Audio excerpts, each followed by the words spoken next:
একদম first class decoration. এই fast ফুডটা মূলত আসলে কাশিমপুর চিটার অবস্থিত, বা জানতে পেরেছি এই মালিক বগুড়ার, আমার পার্শ্ববর্তী জেলা।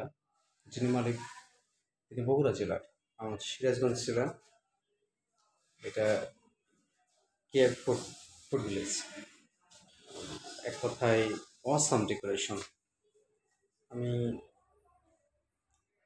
যখনই আসি, কখনো সময় সুযোগ পেলে এই ফাস্ট ফুডটাতেই আসি। আমার কাছে এক কথায় অনেক ভালো লাগে। আমি একটু দেখাই আপনাদেরকে।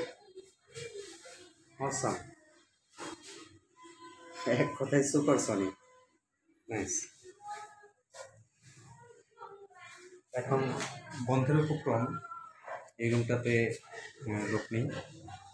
আমি একটু চেষ্টা করছি ওই রুমে যাওয়ার জন্য।